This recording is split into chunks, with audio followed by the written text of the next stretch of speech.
Hello guys, welcome back to our channel Wins World TV. So MP Promotion at Team Sanchez, pumayag na itutuloy ang laban bukas, bagamat hindi nakuha ni former 3 World Division Champion Cuadro Alas Jonriel Casimero ang tamang timbang ay matutuloy pero naman ang laban ngunit meron kondisyon itong kampo ni Saul Sanchez at MP Promotion.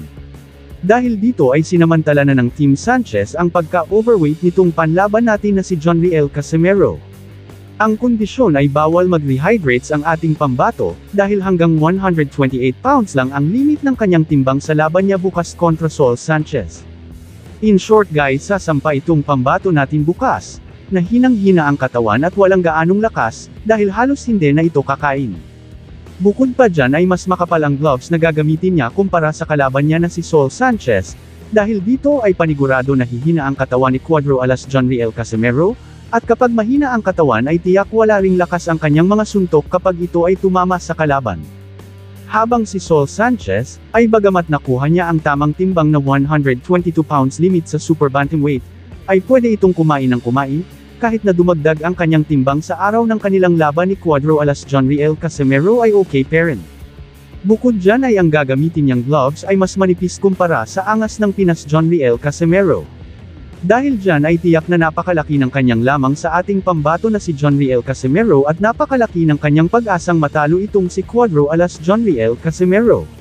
Nadismaya man itong kampo ni Saul Sanchez sa pagka-overweight ni Casimero, ay hindi ito nakapagpigil ang kampo ni Saul Sanchez na sabihan ng former 3 World Division Champion Cuadro Alas Jonriel Casimero na napaka-unprofessional daw ito. Ngunit ganun pa man ay advantage pa rin ng Team Sanchez ang pagka-overweight nitong pambato ng Pinas na si Jonriel Casimero.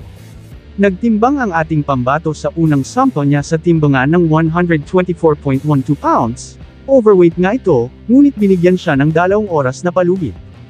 At sa pangalawa niyang sample sa timbangan ay nagtala ito ng 123.2 pounds. Overweight pa rin at hindi pa rin pasok sa 122 pounds limit ng super bantamweight division. Dahil dyan ay nagalit ng sobra ang MP Promotion President na si Gib Bonds at napak-comment na lang ito na pinagmumura itong pambato natin na si Cuadro Alas Jonriel Casimero.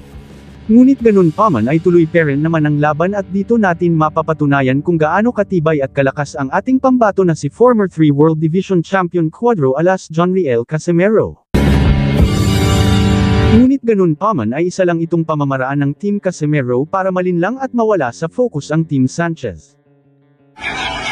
Don't mess man, 40's the new 20 baby. So Sean Gib Bonds ng Manny Pacquiao Promotion President, 101% ang ibinibigay ang lahat-lahat ng mga magagandang suporta sa pagtitraining nitong si Saul Sanchez, bilang paghahanda sa paparating nitong laban kontra sa former 3 World Division Champion Cuadro Alas Angas ng Pinas Jonriel Casimero na gaganapin sa bansang Japan ngayong paparating na October 13 taon kasalukuyan. Para po sa kaalaman ng lahat, ang Manny Pacquiao Promotion President na si Gib Bonds ay nasa likod ng laban Jonriel Casimero ng bansang Pilipinas kontra Saul Sanchez ng bansang Mexico. Ayon sa MP Promotion President na si Sean Gib Bonds, ay hands-on ito sa training ni Saul Sanchez, na kung saan ay puro sparring ang mga naging training nito. Malalakas umano nakasparring ang mga nilalabanan ni Sanchez, bilang paghahanda sa lakas ng angas ng Pinas Jonriel Casimero, at para fully loaded ang mga kaalaman ni Saul Sanchez tungkol sa kahinaan at kalakasan ni Jonriel Casimero, ay kinuha pa niya itong dating trainer ni former 3 World Division Champion Cuadro Alas Jonriel Casimero, na si Memo Heredia, bilang trainer naman ni Saul Sanchez. Para mas lalong mapalakas ang depensa at opensa nito kontra sa angas ng Pinas Jonriel Casimero.